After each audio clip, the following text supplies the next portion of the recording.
People say time heals all wounds. My husband's words proved them wrong. 3 years ago, when I lost our baby at 5 months, he looked at me with cold eyes and said, "What good are you if you can't even carry a child?" I'm Charlotte Hayes, I'm 34 years old. And this is not a story about forgiveness. This is a story about a woman who discovered that some betrayals run so deep, they transform you into someone entirely new. Someone capable of things you never imagined. Before I reveal what happened when karma finally caught up with him, I need you to understand how we got here. Subscribe and leave a comment telling me where you're listening from, because some truths need to be heard.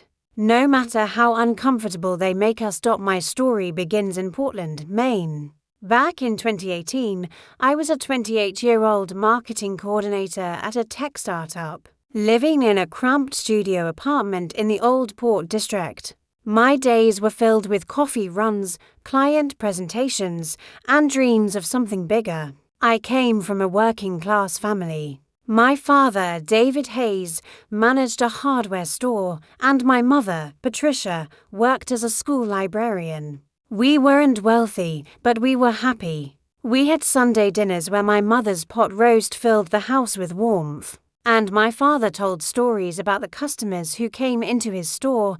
I had 2 younger brothers, Marcus and Jamie, who were both in college when I met Thomas. Marcus was studying engineering, and Jamie was pursuing journalism. We were a tight-knit family who believed in hard work, honesty, and taking care of each other. My parents raised us to be independent but never forgot where we came from. That's why when I met Thomas Bradley at a networking event in downtown Portland, I thought I had found someone who shared those same values.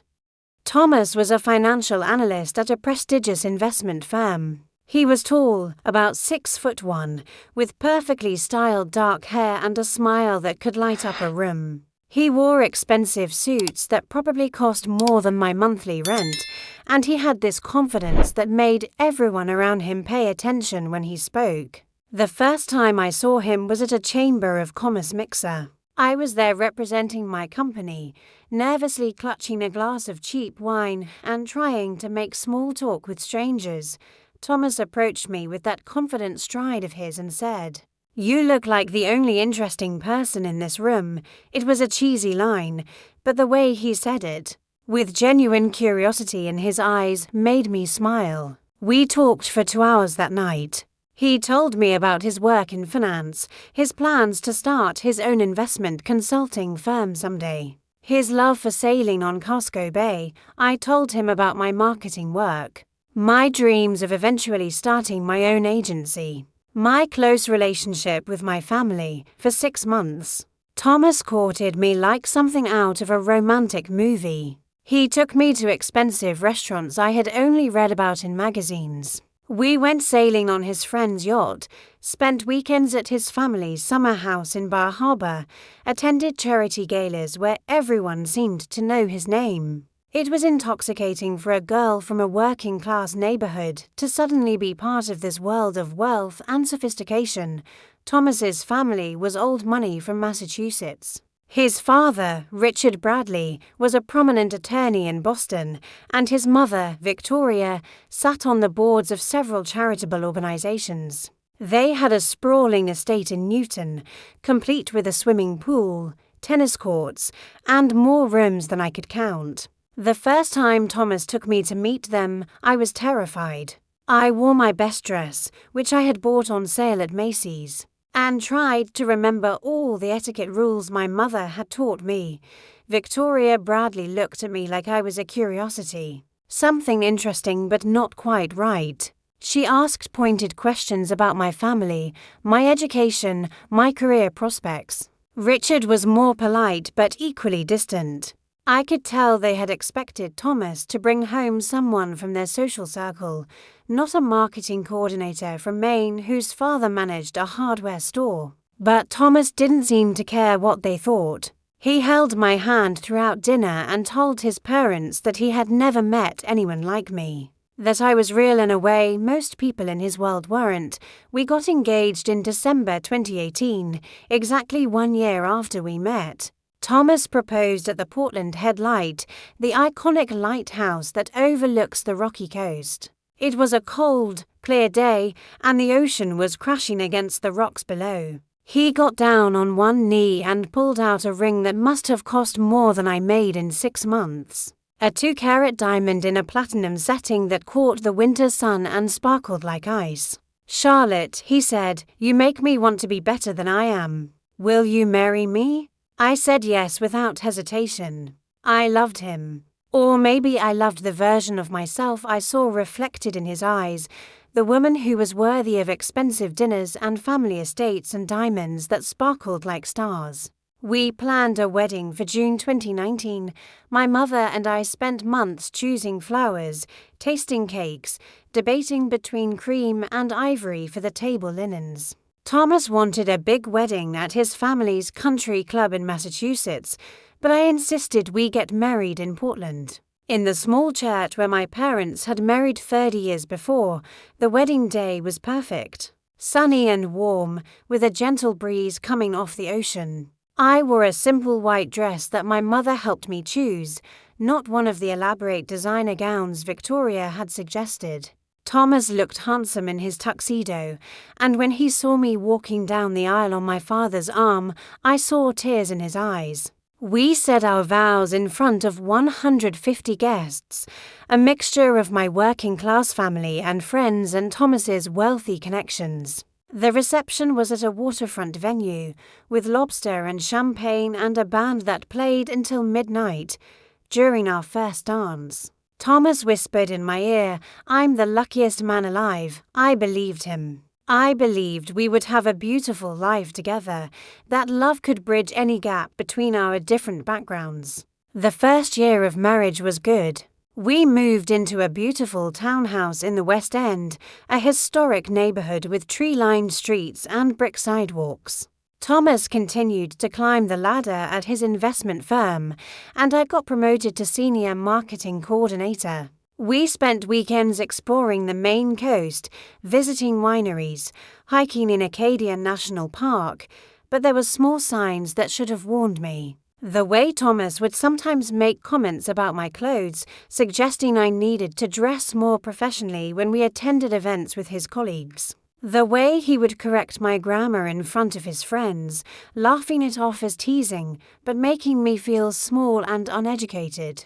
The way he would compare me to the wives of his business partners, women who didn't work, but spent their days at yoga classes and charity luncheons. Still, I told myself these were minor issues. Every marriage had adjustments. I tried to be the wife he wanted while still holding on to the person I was. In early 2021, we started talking about having children. Thomas was 32, and he said it was time to start building our family. He wanted 2 children, maybe 3. He had this vision of Sunday dinners at his parents' estate, with grandchildren running around the lawn while the adults sipped wine on the terrace. I was excited about becoming a mother. My own mother had been such a strong, loving presence in my life, and I wanted to give that same gift to a child. We tried for 6 months before I finally got pregnant in August 2021.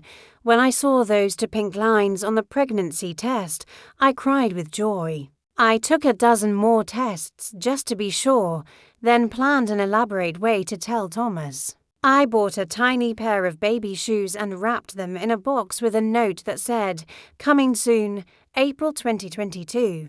Thomas was thrilled. He picked me up and spun me around our living room, laughing and crying at the same time. That night, we called our families to share the news. My mother cried tears of happiness, and even Victoria Bradley seemed genuinely pleased, saying something about carrying on the Bradley family name. The first few months of pregnancy were challenging.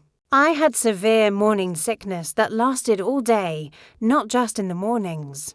I could barely keep food down, and I lost weight instead of gaining it. Thomas was supportive at first, bringing me crackers and ginger ale, holding my hair back when I got sick, but as the weeks went on and I remained exhausted and nauseous, I noticed his patience wearing thin.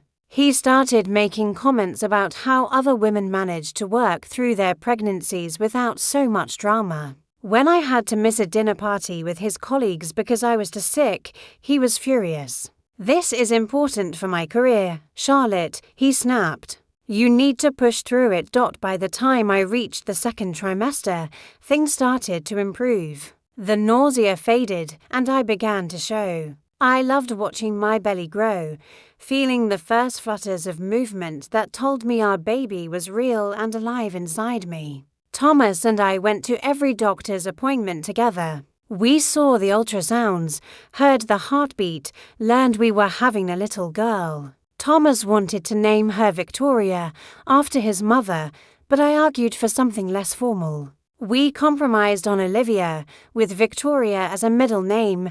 I spent hours planning the nursery. We painted it a soft light. Everything was perfect until it wasn't. I was 22 weeks pregnant, just past the halfway point, when I woke up one night with cramping. At first, I thought it was normal pregnancy discomfort. But the pain got worse, and then I felt something warm and wet. When I turned on the light and saw blood, I screamed. Thomas drove me to the hospital at 2 a.m, both of us terrified. The emergency room doctors did an ultrasound. And I could see from their faces that something was wrong. They couldn't find a heartbeat. Our baby girl, our Olivia, was gone. The next hours were a blur of grief and medical procedures. They had to induce labor because I was too far along for a simple procedure. I labored for 8 hours, giving birth to a daughter who would never cry, never open her eyes, never take a breath. The nurses were kind. They wrapped Olivia in a soft blanket and asked if I wanted to hold her. I did. She was so tiny, barely more than a pound, but she was perfect. She had Thomas's nose and dark hair like mine. I held her and cried until I had no tears left. Thomas held her too, but only for a moment. He looked uncomfortable, like he didn't know what to do with his hands or his face. After a few minutes, he gave her back to the nurse and left the room. I could hear him making phone calls in the hallway, his voice low and controlled. The hospital chaplain came to talk to us, offering condolences and information about grief counseling. The nurses took photos of Olivia, made ink prints of her tiny hands and feet, gave us a memory box with the blanket she had been wrapped in. I stayed in the hospital for 2 days while my body recovered from the labor. Thomas was there, but he was distant. He dealt with the practical matters, calling the funeral home, notifying our families, handling the paperwork, but he didn't talk about what had happened. He didn't cry. He didn't hold me while I sobbed. On the second day, when we were finally alone in my hospital room, I tried to talk to him about our loss. "Thomas," I said, my voice hoarse from crying, "we need to talk about this. We need to process what happened." He looked at me with eyes that were completely empty. No warmth, no compassion, just a cold assessment. "What's there to talk about? You lost the baby. These things happen." I stared at him, unable to believe what I was hearing. "These things happen. Thomas, our daughter died. We lost Olivia." He stood up and walked to the window, his back to me. "I know that, Charlotte, but standing here crying about it isn't going to change anything. We need to move forward." Move forward. I could feel anger mixing with my grief. "How can you talk about moving forward? We just lost our child."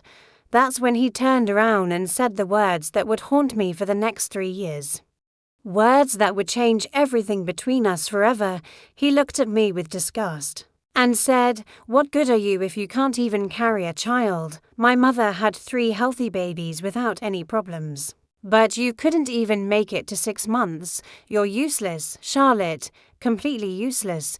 The room went silent. I could hear the beeping of medical equipment from other rooms, the soft sound of nurses talking in the hallway, but in our room, there was only terrible, suffocating silence. "What did you say?" I whispered.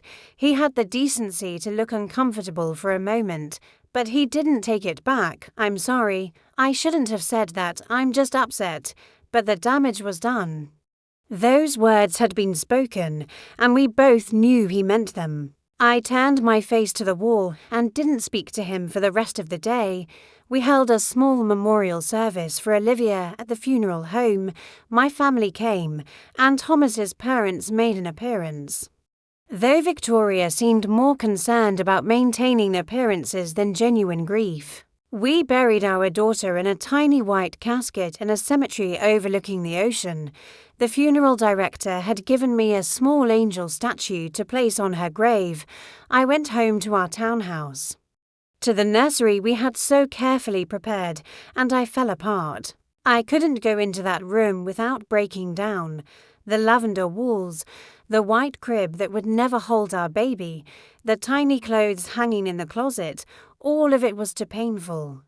My mother came to stay with me for 2 weeks. She held me while I cried, made me eat when I didn't want to, listened when I needed to talk about Olivia. Thomas went back to work after 3 days, saying he needed the distraction. But I knew the truth. He was running away from his grief, from me. From the failure of my body to do what it was supposed to do. The doctor told me that what happened was likely due to something called incompetent cervix, a condition where the cervix begins to open too early in pregnancy. It wasn't my fault, she assured me. It was just bad luck, a medical condition that could be treated in future pregnancies. But Thomas's words echoed in my head. Useless. He had called me useless. Over the next weeks, I tried to talk to Thomas about what he had said in the hospital. I tried to explain how much those words had hurt me, how I needed him to take them back, to apologize properly. But he refused to discuss it. I said I was sorry. He would snap. What more do you want from me? Do you want me to grovel? It was a terrible time. We both said things we didn't mean, except I hadn't said anything cruel to him. I had only grieved for our daughter. I went to grief counseling. Both individual and group sessions for parents who had lost babies. Thomas refused to come with me. He said he didn't need therapy, that he was dealing with it in his own way. His way, apparently, involved working longer hours, drinking more, and treating me like I was invisible. Our sex life, which had been good before the pregnancy, disappeared completely. Thomas moved into the guest bedroom, saying he needed space to process everything. But months passed, and he never moved back. We lived like roommates in that townhouse, sharing space but nothing else. My family noticed the change during Sunday dinners at my parents' house. My mother would pull me aside and ask if everything was okay. I lied and said we were working through our grief. But my father, who had always been perceptive, didn't believe me. Charlotte. He said one afternoon when Thomas had made an excuse not to come to dinner, "That man isn't treating you right. I can see it in your eyes. You don't have to stay in a marriage that makes you miserable." But I wasn't ready to admit my marriage was over. I kept hoping Thomas would come back to me, that we would heal together, that we would try again for another baby. I threw myself into my work, getting another promotion to marketing director. I started running every morning, pushing myself until I was too exhausted to think. I redecorated the nursery, painting over the lavender with neutral beige, removing all traces of the baby that never came home. By the summer of 2022, a year after losing Olivia, I finally accepted that my marriage was broken. Thomas barely spoke to me unless it was about practical matters like bills or house maintenance. He went on a business trip to Seattle and didn't call once to check on me. When I tried to initiate conversations about our future, about maybe trying to have another baby, he shut me down immediately. "I'm not ready to discuss that," he would say. And that was the end of it. Then, in September 2022, I discovered why Thomas had been so distant. I had come home early from work because I had a migraine. Thomas's car was in the driveway, which was unusual because he normally worked until 7 or 8. I let myself in quietly, not wanting to make noise that would make my headache worse. That's when I heard it, the sound of a woman laughing, coming from our bedroom. The bedroom Thomas had been sleeping in alone for over a year. I walked up the stairs. Each step feeling like I was moving through water. I opened the bedroom door and saw my husband in bed with a woman I recognized. Melissa Parker, one of the junior analysts at his firm, a woman he had introduced me to at company events. Someone young and ambitious with perfect blonde hair and a body that had never carried and lost a child. They didn't even notice me at first. But when Melissa looked up and saw me standing in the doorway, she screamed and grabbed the sheet to cover herself. Thomas jumped up, his face showing shock but not quite enough guilt. "Charlotte, I can explain," he started, but I held up my hand. "Don't, just don't." I turned and walked out of my own bedroom, down the stairs, out the front door. I got in my car and drove, not knowing or caring where I was going. I ended up at the cemetery where Olivia was buried. I sat by her grave and cried for everything I had lost. My daughter, my marriage, the future I had imagined for myself. When I finally went back home late that night, Melissa was gone. Thomas was sitting in the living room, fully dressed, with a glass of whiskey in his hand. "We need to talk," he said. I sat down across from him and waited. "I've been seeing Melissa for 3 months, he said, not meeting my eyes. "It's not serious. It's just been a way to deal with everything that happened." "Everything that happened," I repeated. "You mean the fact that I lost our baby? That's what you're blaming this on?" He finally looked at me. "Charlotte, our marriage has been dead since you lost Olivia. We both know that. Maybe it's time we admit it and move on." The calm, clinical way he said it made me realize something important. Thomas hadn't loved me for a long time, if he ever really had. I had been a project for him, someone from a different world that he could mold into the wife he wanted.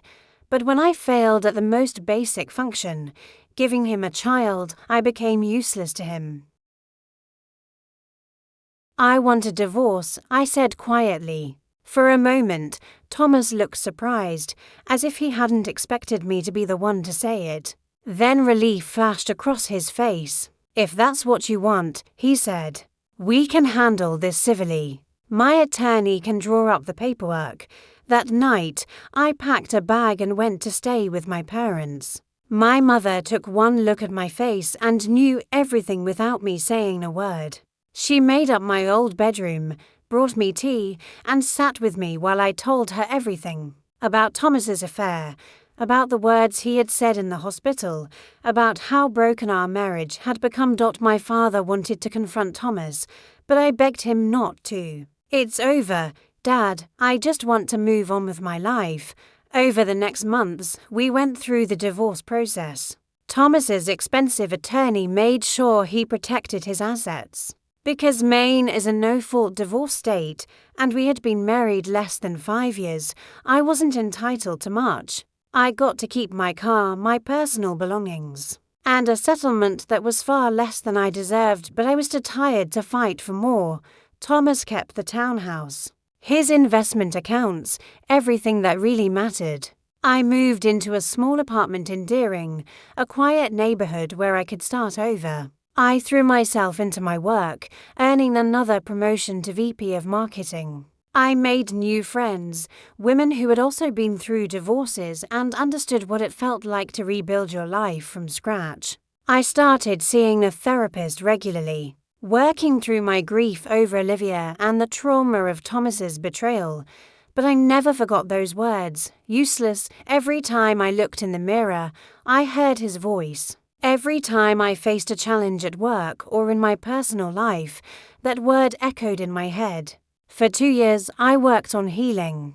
I traveled to places I had always wanted to see, Ireland and Italy and Iceland. I took up photography, capturing beautiful moments that reminded me the world still held joy. I dated occasionally but kept men at arm's length, unable to trust anyone with my heart again. Then, in January 2025, I got a phone call that would change everything. It was Victoria Bradley, Thomas's mother. We hadn't spoken since the divorce, and I was surprised to hear her voice. "Charlotte," she said, and I could hear something strange in her tone. "I need to speak with you. It's about Thomas." My first thought was that something had happened to him, that he was hurt or sick. Despite everything, I didn't wish him harm. "What's wrong? Is he okay?" Victoria was quiet for a moment. "He's fine physically. But there's something you need to know. Something I think you deserve to know." She asked me to meet her at a coffee shop in Portland, neutral territory. I agreed, curiosity overcoming my reluctance to have anything to do with the Bradley family. When I arrived, Victoria was already there, looking older than I remembered. Her perfectly coiffed hair had more grey in it, and her face looked tired. "Thank you for coming," she said. "I wasn't sure you would." I sat down and waited. Victoria took a deep breath and said, "I need to apologize to you. For everything. For how we treated you when you were part of our family. For how Thomas treated you. And for what I'm about to tell you." She pulled out an envelope and pushed it across the table. "A few months ago, I found out something about Thomas. Something he had been hiding from everyone, including you." I opened the envelope and saw medical documents. Test results. For a moment, I couldn't understand what I was looking at. Then the words came into focus. "Male factor infertility, azoospermia, 0 sperm count." The documents were dated from 2020, 6 months before I had gotten pregnant with Olivia. "I don't understand," I said, looking up at Victoria. "What is this?" Victoria's eyes filled with tears. "Thomas found out he was infertile before you got pregnant. He had been having some medical issues and got tested. The doctors told him he would never be able to father children naturally. The world seemed to tilt. But I got pregnant. I was carrying his baby." Victoria shook her head slowly. "No, Charlotte. You weren't." The coffee shop noises faded into background silence. I stared at Victoria, trying to process what she was telling me. "What do you mean, I wasn't carrying his baby?" "I was married to Thomas." "I was only with Thomas." Victoria reached across the table and took my hand. "I know this is shocking. But after I found these documents, I did some investigating. I hired a private investigator to look into Thomas's activities around that time." She pulled out more papers from her purse. "In the summer of 2020, Thomas had an affair with a woman named Jennifer Morrison. She was a pharmaceutical sales rep who called on his office. The affair lasted about 3 months. During that time, Thomas was still coming home to you, still sleeping with you. I felt sick. Are you saying he gave me some disease? That's why I lost the baby?" "No," Victoria said quickly. "Nothing like that. But here's what I discovered. Jennifer Morrison got pregnant. She told Thomas, but he panicked. He paid her to have an abortion and threatened to ruin her career if she ever contacted him again. She took the money and disappeared. But she didn't have the abortion." My mind was racing, trying to understand. "So there's a child somewhere." Victoria nodded. "A little boy named Jacob. He's almost 4 years old now. Jennifer never told Thomas she kept the baby. She moved to Vermont and is raising him alone." I sat back in my chair, overwhelmed. "Why are you telling me this?" Victoria's face crumpled. "Because after you lost Olivia, after you went through hell, Thomas knew the truth. He knew that baby girl wasn't his biological child. He knew you must have conceived through donor sperm at a fertility clinic, or through IVF, or through some other means. But instead of being grateful that you were trying to give him a family despite his infertility, he called you useless." "Wait," I interrupted. "That doesn't make sense. I never went to a fertility clinic. I never used donor sperm. I got pregnant naturally. The doctors tested everything after my miscarriage. There was nothing wrong with my fertility." Victoria looked confused. "But if Thomas was infertile, how did you get pregnant?" That's when something clicked in my memory. A night in June 2021, right around when I must have conceived. Thomas had been away on a business trip to Boston. I had gone to a company retreat in Bar Harbor, a weekend event for all the marketing department. There had been a lot of drinking, team-building exercises, late nights around the bonfire. And there had been Daniel. Daniel Chen was one of our graphic designers, a kind and funny man about my age. We had always gotten along well at work, but that weekend, something shifted. We spent hours talking by the water, sharing stories about our lives. He told me about his recent divorce, how hard it was to start over. I told him about my struggles with Thomas, things I had never admitted to anyone. On the last night of the retreat, after too much wine and too much honest conversation, we ended up in my hotel room. It wasn't planned. It wasn't something I was proud of. But for those few hours, I felt wanted and understood in a way I hadn't felt with Thomas in months. The next morning, we both agreed it was a mistake, that it couldn't happen again. We went back to Portland and back to our normal professional relationship. I had buried that night deep in my memory, convinced myself it didn't matter, that it was just one moment of weakness. But now, sitting across from Victoria Bradley, I realized the truth. Olivia had been Daniel's daughter, not Thomas's. I had gotten pregnant from that one night of infidelity, never knowing that Thomas was incapable of fathering children. "Oh my God," I whispered.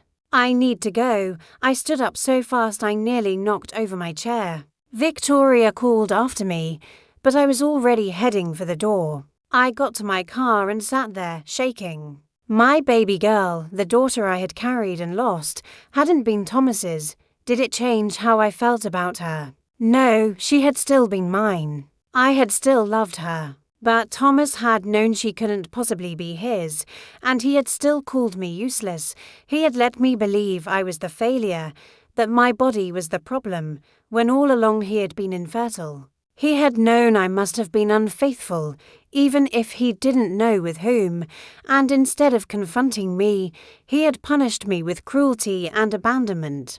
Over the next days, I processed this revelation. I told my therapist everything, and she helped me work through the complex emotions.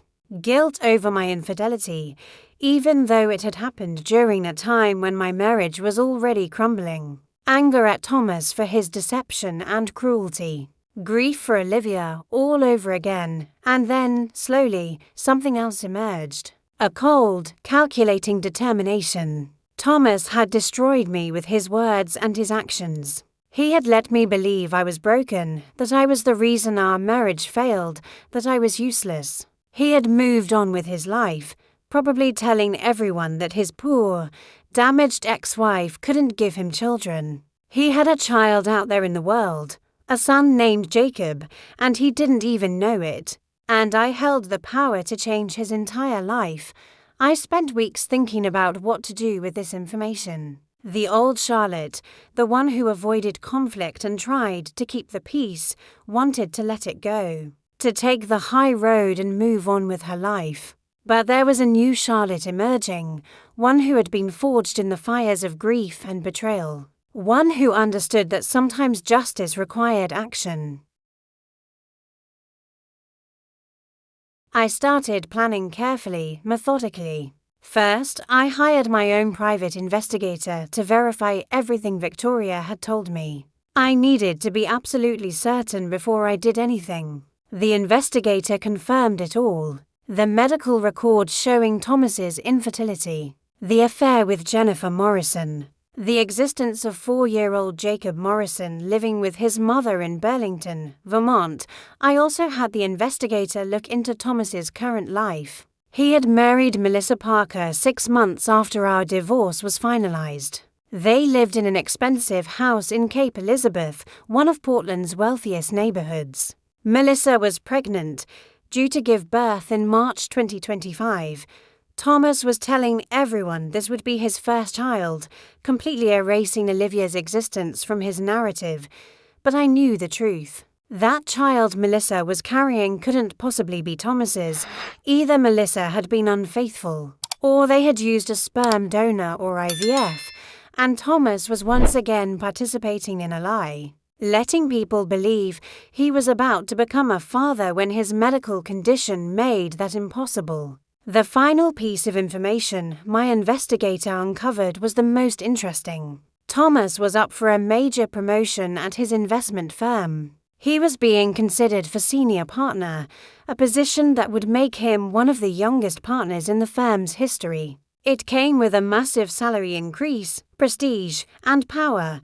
The firm was very conservative, very focused on family values and integrity. They wanted partners who represented stability and traditional success. Thomas had been marketing himself as the ideal candidate, a man who had overcome personal tragedy, his first wife's inability to have children, and found happiness with a new wife and a baby on the way. It was all a carefully constructed lie, and I was about to demolish it. In February 2025, I made my first move. I contacted Jennifer Morrison through social media. I introduced myself carefully, explained who I was, and asked if we could talk. To my surprise, she agreed. We met at a coffee shop in Burlington, where Jennifer lived. She was a petite woman with kind eyes, and little Jacob was with her, a beautiful boy with dark hair and features that clearly resembled Thomas. "I'm sorry to drag you into this," I told her, "but I need your help to expose what Thomas did." Jennifer listened as I told her my story, about the miscarriage, about Thomas's cruelty, about discovering his infertility, and the existence of her son. When I finished, she was quiet for a long moment. "He called you useless," she finally said. "After you lost a baby? What kind of monster does that?" "The kind who needs to face consequences," I replied. "Will you help me?" Jennifer looked at her son, who was happily coloring at the table. "Thomas threatened to destroy my career if I ever contacted him about the pregnancy. He made me feel like I was nothing, like I had seduced him and trapped him. He paid me $50,000 to disappear, and I took it because I was scared and alone." She looked back at me. "But I've regretted it every day. Jacob deserves to know his father, and Thomas deserves to take responsibility for his son. So yes, I'll help you."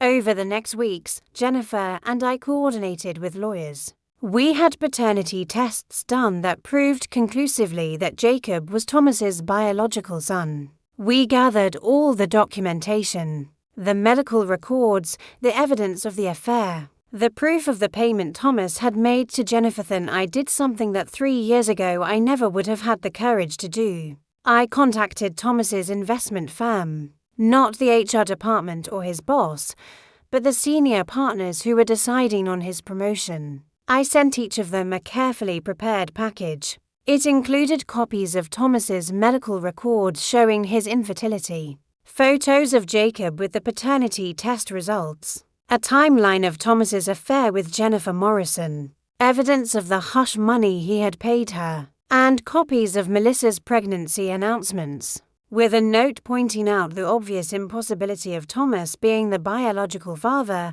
I also included a letter I had written, detailing what Thomas had said to me in the hospital after our miscarriage, how he had called me useless, how he had abandoned me emotionally while I grieved, how he had cheated on me and then blamed our marriage's failure on my inability to carry a child. I ended the letter with this: "Thomas Bradley is not the man of integrity and family values he pretends to be. He is a man who abandoned his biological son, who cruelly abused his grieving wife, who built his new life on lies and deception. I leave it to you to decide if this is the kind of man who should represent your firm." I sent copies of everything to Victoria and Richard Bradley as well.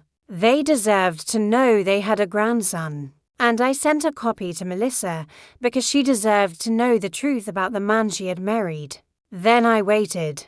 The fallout was spectacular. Within a week, Thomas was called into a meeting with the senior partners. They confronted him with everything I had sent them. At first, he denied it all, called it lies from a bitter ex-wife. But the evidence was undeniable. The paternity test, the medical records, all of it painted a clear picture. Thomas was not promoted to senior partner.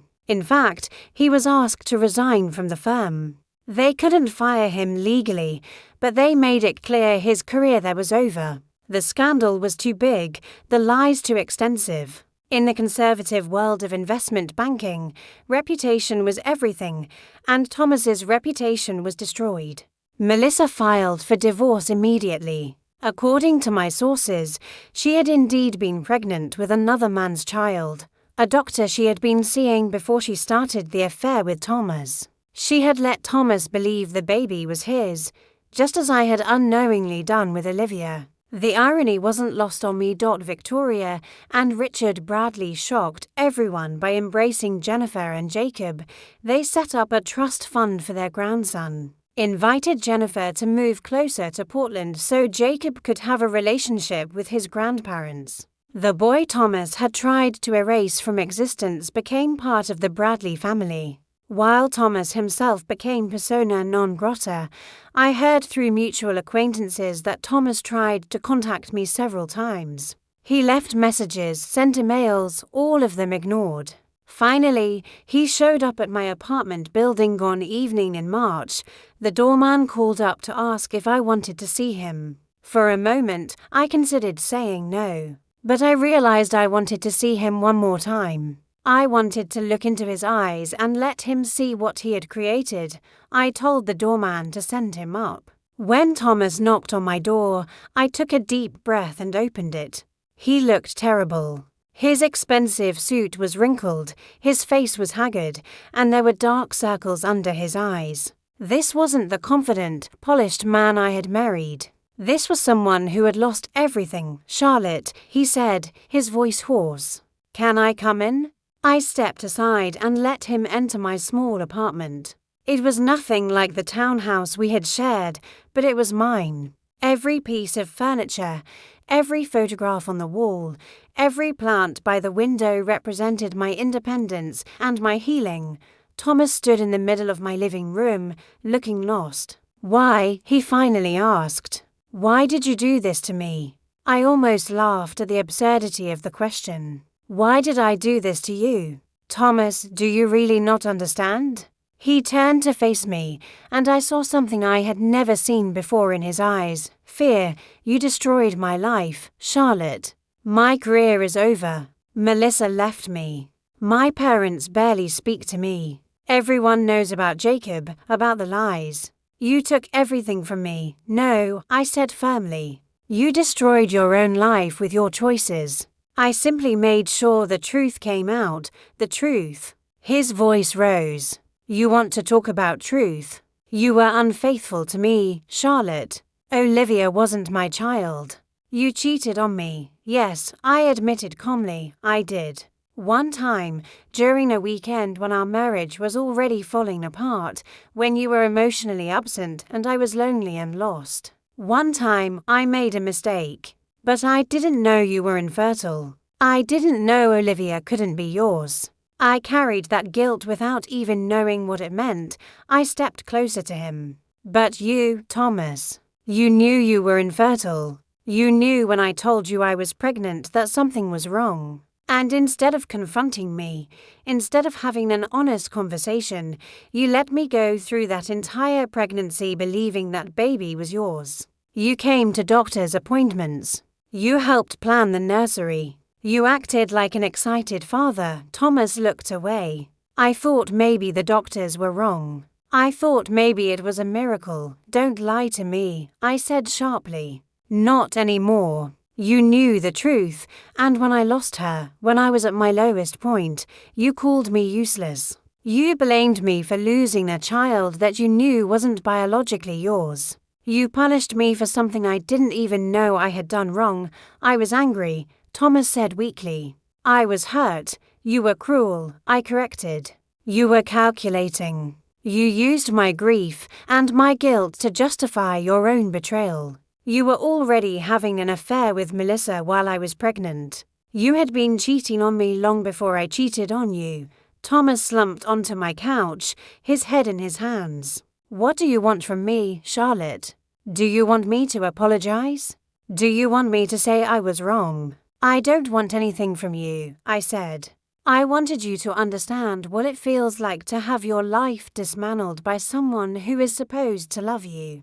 I wanted you to experience the powerlessness I felt when you called me useless. I wanted you to lose everything that mattered to you, the way I lost everything that mattered to me.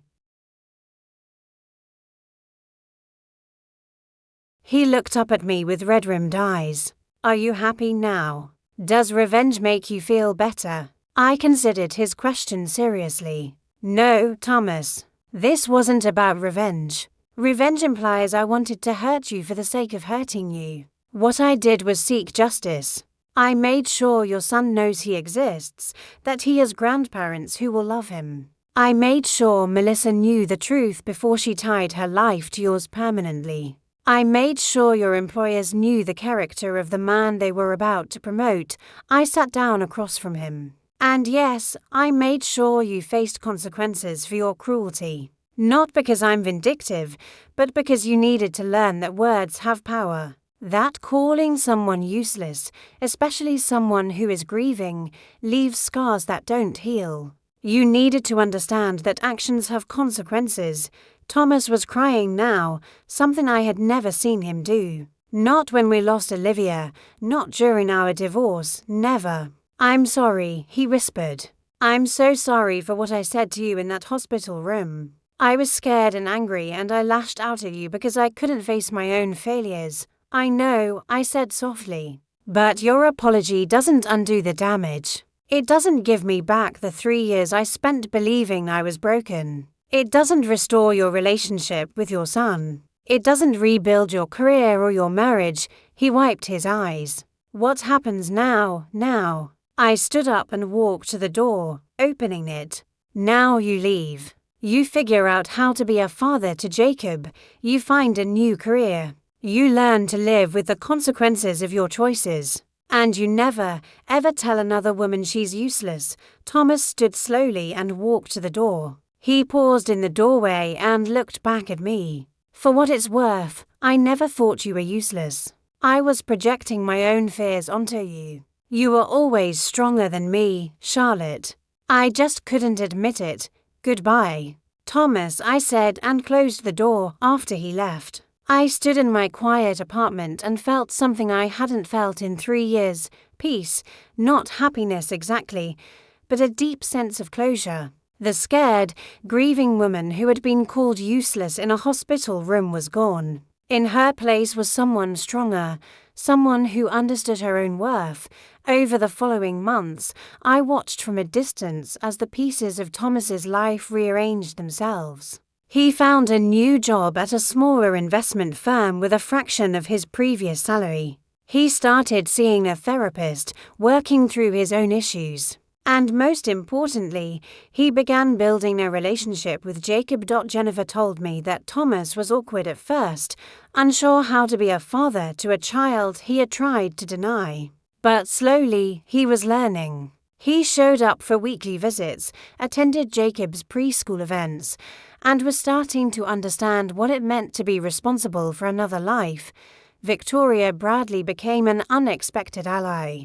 She called me regularly to update me on Jacob and to apologize again for how her family had treated me. You were always good enough for us, she told me during one of our conversations. Better than we deserved, honestly. I'm ashamed it took this situation for me to see that. As for me, I continued to heal and grow. I was promoted to Chief Marketing Officer at my company. I bought a small house in Falmouth with a view of the ocean. I adopted a dog, a rescue golden retriever named Sunny, who filled my home with joy, and I started dating again, this time with clear eyes and firm boundaries. I met a man named Marcus, a high school history teacher who was kind and patient, and who had also survived a difficult divorce. We took things slowly, building a friendship first. When I told him about Olivia, about Thomas, about everything that had happened, he listened without judgment. You're one of the strongest people I've ever met, he said. You took your pain and transformed it into justice. That takes incredible courage. 1 year after Thomas showed up at my apartment, I received an invitation to Jacob's 5th birthday party. Jennifer had included a note. I know this might be awkward, but Jacob talks about you. Victoria has told him stories about how you helped his daddy become a better person. He calls you the brave lady. We'd love to have you there if you're comfortable. I almost declined. Seeing Thomas's son, the child he had created around the same time as Olivia, seemed like it might be too painful. But then I remembered what my therapist had told me. Healing isn't about avoiding pain. It's about walking through it and coming out the other side. I went to the party. It was held at Victoria and Richard's estate, and the lawn was filled with children running and playing. Jacob was a beautiful boy, bright and energetic, with his father's features, but a warmth that was all his own. When Jennifer introduced us, he looked at me with curious eyes and said, "Are you the brave lady my grandma talks about?" I knelt down to his level. I don't know if I'm brave, but I try to do the right thing. That's what brave means, he said with the simple wisdom of a child. Then he ran off to play with his friends. Thomas was there, standing awkwardly near the refreshment table. He looked healthier than the last time I had seen him, less haunted. When our eyes met across the lawn, he gave me a small nod of acknowledgement. I nodded back. We didn't speak, didn't need to. Everything that needed to be said had already been said. Victoria came over and hugged me. Thank you for coming. And thank you for everything you did. I know it must seem strange to thank you for exposing my son's failures, but you gave us Jacob. You gave Thomas a chance to become a better man. Those are gifts, even if they came wrapped in hard truths.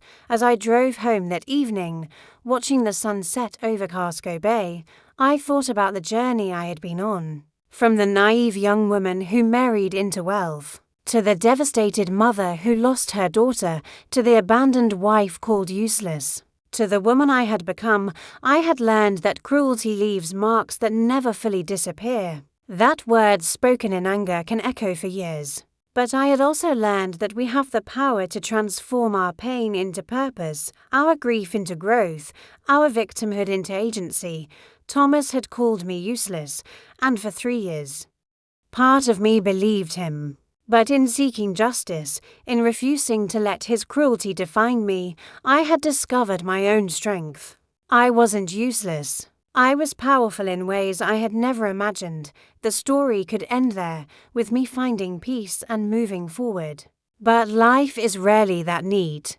In June 2025, 2 months after Jacob's birthday party, I received another unexpected phone call. This time it was from Daniel Chen, the man I had spent that night with at the company retreat 4 years ago. As I drove home that evening, watching the sun set over Casco Bay, I thought about the journey I had been on. From the naive young woman who married into wealth, to the devastated mother who lost her daughter, to the abandoned wife called useless, to the woman I had become, Charlotte, he said, his voice uncertain.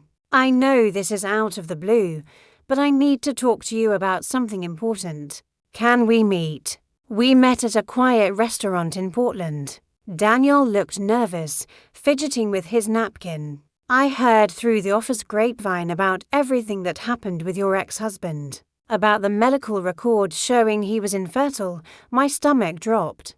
Daniel, I've thought about that night for 4 years, he said. I convinced myself it didn't mean anything, that it was just a moment out of time. But when I heard about the timing, about your pregnancy, he took a deep breath. Was she mine?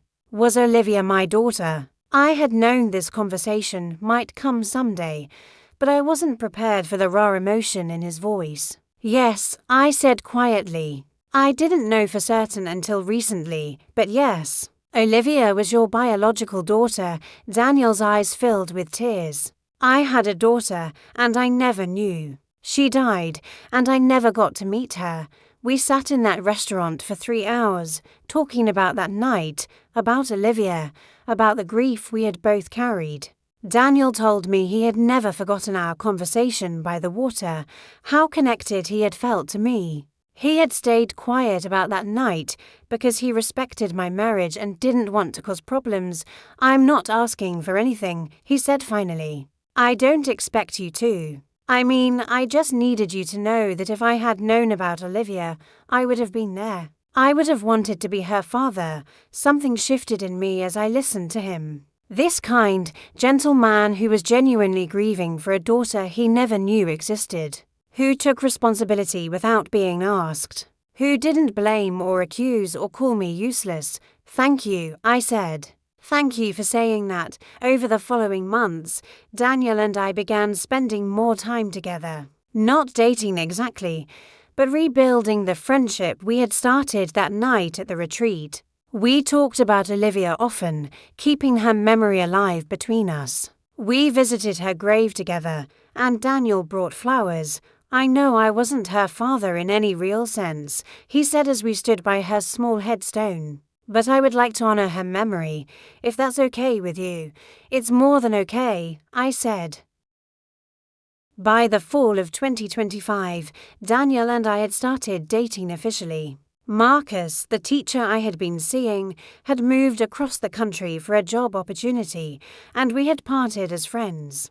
Daniel and I took our time, building something real and honest. We were both cautious, both carrying scars from our pasts, but there was something healing about being with someone who understood my grief for Olivia on a fundamental level. Someone who didn't just sympathize but shared the loss. We talked about maybe, someday, trying to have another child together, but there was no pressure, no timeline. We were learning to trust again, to be vulnerable again. Meanwhile, Thomas continued his slow rehabilitation. He was regular in Jacob's life now, and according to Jennifer, he was actually becoming a decent father. He had remarried, this time to a woman his own age who knew all about his past and accepted him anyway. They lived modestly, and Thomas seemed to have learned that happiness didn't come from status or wealth. Victoria told me that Thomas talked about me sometimes, about how I had been the catalyst for him becoming a better person. He knows he destroyed something good when he destroyed your marriage, she said. He carries that regret, but he's trying to be worthy of the second chance you gave him by exposing his lies. In December 2025. 3.5 years after Thomas called me useless in that hospital room, I stood in my house in Falmouth preparing for a small dinner party. Daniel was helping me cook, and we were expecting my parents, my brothers and their families, and Victoria and Richard Bradley with Jennifer and Jacob. It was an unlikely group, bound together by tragedy and healing, by secrets revealed and truths told. As I looked around my home, filled with people I loved and who loved me, I thought about that broken woman I had been. The one who believed she was useless because a cruel man had told her so. That woman was gone. In her place was someone who understood that worth isn't defined by others' opinions. That strength comes from surviving the worst and choosing to keep going. That justice sometimes requires courage, and healing sometimes requires confrontation. My doorbell rang, and I heard Jacob's excited voice as Daniel let everyone in. The little boy ran into the kitchen and hugged my legs. "Charlotte, we brought you flowers." I looked down at this beautiful child, the son of the man who had tried to break me, the grandson of people who had once looked down on me, the brother, in spirit, of the daughter I had lost. And I felt nothing but love. "Thank you, sweetheart," I said, picking him up. "You're so thoughtful." As my house filled with laughter and conversation, as we sat down to dinner with this patchwork family we had created from broken pieces, I realized something important. Thomas had called me useless, but he was wrong. I was useful in ways he could never understand. I had brought truth to light. I had protected innocent people. I had helped a child find his family. I had transformed pain into purpose, and most importantly, I had saved myself. 3 years ago, I was a woman destroyed by cruelty. Today, I was a woman rebuilt by her own hands. Stronger in the broken places, wiser for the pain, and finally at peace. As I looked around the table at faces illuminated by candlelight, at Daniel smiling at something my father said, at Jacob coloring contentedly beside his grandparents, At my mother catching my eye and nodding with pride. I understood the final lesson. We are not defined by the cruelest words spoken to us. We are defined by how we rise after being knocked down, how we love after being hurt, how we trust after being betrayed. We are defined by our resilience, our courage, and our refusal to let anyone else write our story. Thomas had tried to define me with one word: useless. But I had spent 3 years rewriting that definition. And my story, the one I wrote myself, said something entirely different. It said, survivor, fighter, mother, friend, partner, justice seeker, truth teller, healer. It said, Charlotte Hayes. A woman who was knocked down but never stayed down. A woman who was called useless and proved that word meant nothing. A woman who turned her deepest pain into her greatest strength. That night, after everyone had gone home and Daniel and I were cleaning up the kitchen together, he asked me, "Are you happy?" I thought about the question seriously. Was I happy? I still carried grief for Olivia. I still had moments when Thomas's words echoed in my mind. I still had scars that would never fully heal, but I also had love, purpose, peace, and hope. I had survived the unsurvivable and come out stronger. I had a life I had built myself, not one handed to me or defined by someone else's expectations. Yes, I said, meaning it. I'm happy. Not in spite of everything that happened, but maybe because of it. The pain made me into who I am now. And I like who I am now. Daniel kissed my forehead. I like who you are now too. That night, I slept peacefully. By the fall of 2025, Daniel and I had started dating officially. Marcus, the teacher I had been seeing, had moved across the country for a job opportunity, and we had parted as friends. Daniel and I took our time, building something real and honest. We were both cautious, both carrying scars from our pasts, but there was something healing about being with someone who understood my grief for Olivia on a fundamental level. Someone who didn't just sympathize but shared the loss. We talked about maybe, someday, trying to have another child together. But there was no pressure, no timeline. We were learning to trust again, to be vulnerable again. Meanwhile, Thomas continued his slow rehabilitation. He was regular in Jacob's life now, and according to Jennifer, he was actually becoming a decent father. He had remarried, this time to a woman his own age who knew all about his past and accepted him anyway. They lived modestly, and Thomas seemed to have learned that happiness didn't come from status or wealth. Victoria told me that Thomas talked about me sometimes, about how I had been the catalyst for him becoming a better person. He knows he destroyed something good when he destroyed your marriage, she said. He carries that regret, but he's trying to be worthy of the second chance you gave him by exposing his lies. In December 2025, 3.5 years after Thomas called me useless in that hospital room, I stood in my house in Falmouth preparing for a small dinner party. Daniel was helping me cook, and we were expecting my parents, my brothers and their families, and Victoria and Richard Bradley with Jennifer and Jacob.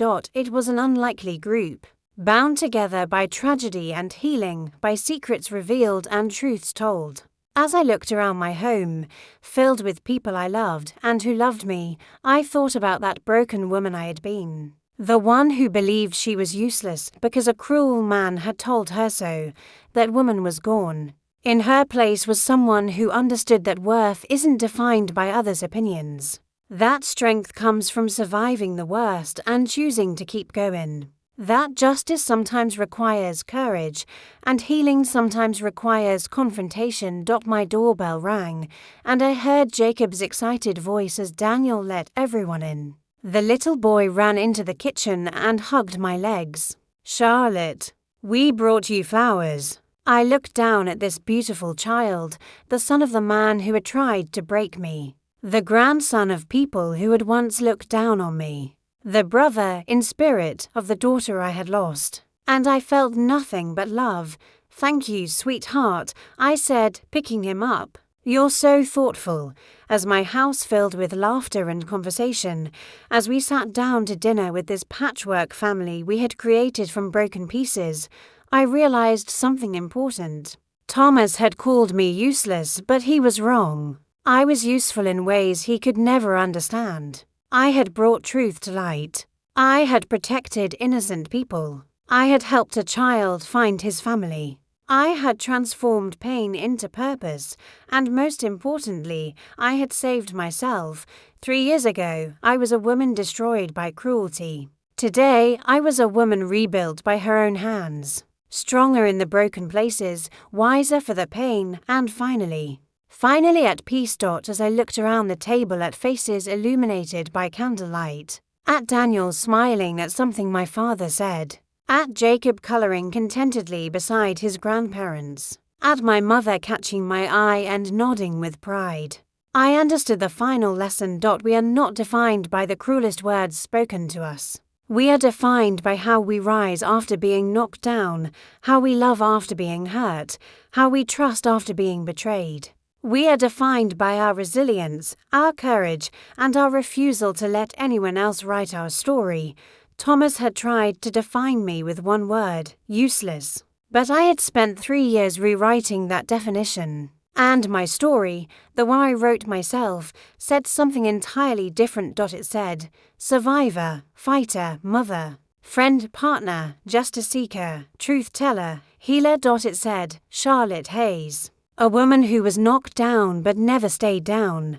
A woman who was called useless and proved that word meant nothing. A woman who turned her deepest pain into her greatest strength.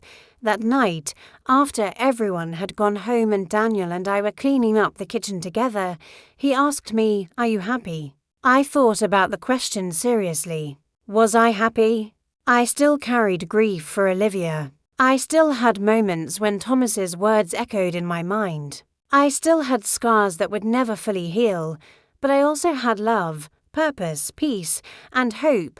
I had survived the unsurvivable and come out stronger. I had a life I had built myself, not one handed to me or defined by someone else's expectations. Yes, I said, meaning it. I'm happy. Not in spite of everything that happened, but maybe because of it. The pain made me into who I am now. And I like who I am now. Daniel kissed my forehead.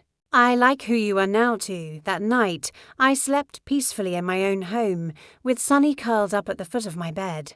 I dreamed of Olivia, but for the first time, the dream wasn't sad. In it, she was running through a field of flowers, laughing. When she turned to look at me, she had Daniel's kind eyes and my determined chin. "Thank you, Mama," she said in my dream. "Thank you for never giving up." I woke up with tears on my face, but they were good tears. Healing tears. I got up and went to the window, watching the sun rise over the ocean. A new day. A new beginning. A life reclaimed.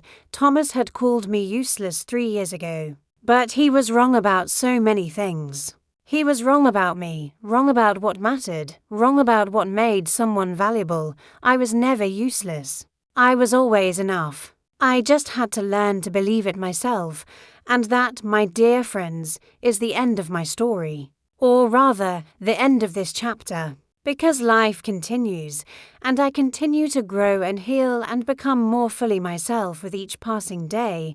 If you're listening to this and you've ever been called useless, or worthless, or not enough, I want you to know something. Those words are lies. They are weapons used by insecure people to maintain control. They have no power except what we give them. You are not defined by the cruelest words spoken to you. You are defined by your resilience, your kindness, your courage, and your refusal to give up. Take it from someone who has been there, who has survived the worst, who has come out the other side stronger and wiser. You are enough. You have always been enough. And anyone who tells you otherwise is revealing their own inadequacy, not yours. Thank you for listening to my story. Thank you for letting me share my journey from victim to survivor to warrior. If my words help even one person find the courage to stand up for themselves, to seek justice, to refuse to accept cruelty, then everything I went through will have had meaning.